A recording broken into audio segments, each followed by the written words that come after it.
There's a wonderful debate in the Talmud about vegetables, and there are a lot of very obscure debates in the Talmud. And this one is between Rabbi Meir and Rabbi Shimon, I think. And it's about a garden, or about two adjoining gardens, one slightly higher than the other.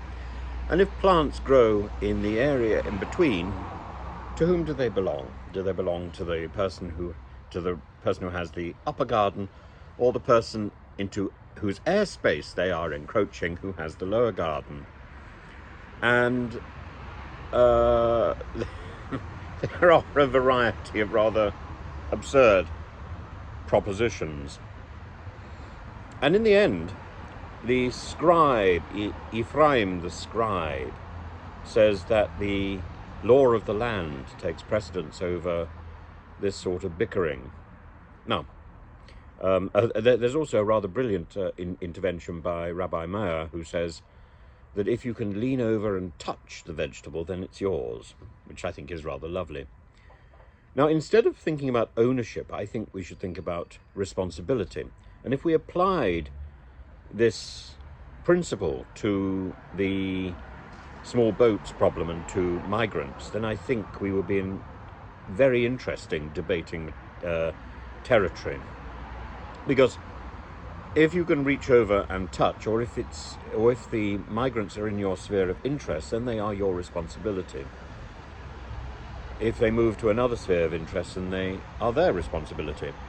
So when migrants are crossing the channel, frankly, as long as they can be seen, they are surely in the sphere of France's responsibility, and then they move to our responsibility. Of course, the law of the land and the law of the sea makes it fairly clear that the moment they enter the water, they are in international space, and it becomes very difficult to pull people back, or, as in the Greek practice of pushing people back, it endangers their life.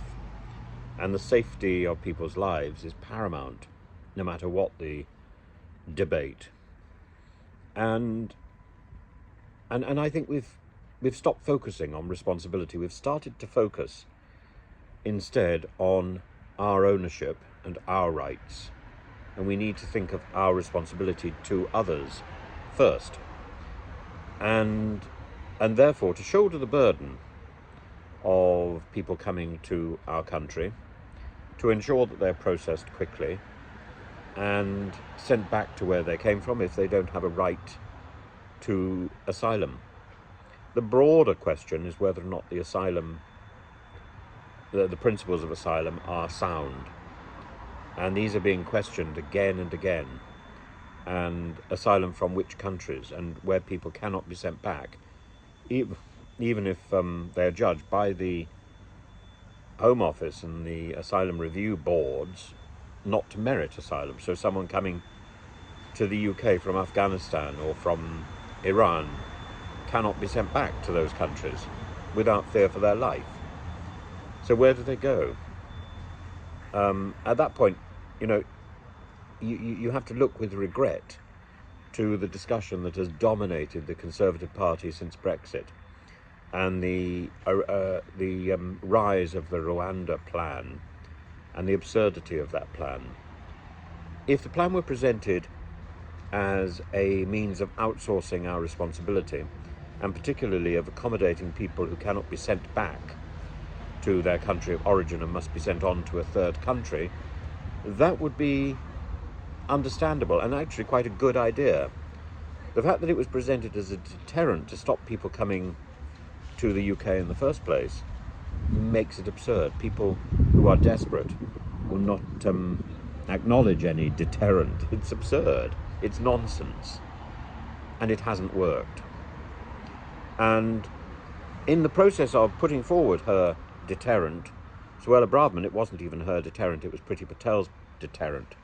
Suella Braverman abused Albania, which is the only other country which has actively been involved in discussions, particularly about the accommodation of third world countries, of of people who have come from one country and cannot be sent back to it. It's not explicit in the agreement so far as from what I can see, but I think it is implicit in the negotiations with Italy. If people are found to have been justified in their claim for asylum, they will return to Italy. If they're not found to be justified in that claim, they will either be returned to their home country, and presumably Albania will be partly responsible for that process, or they will make their home in Albania itself. And I think that's an interesting prospect.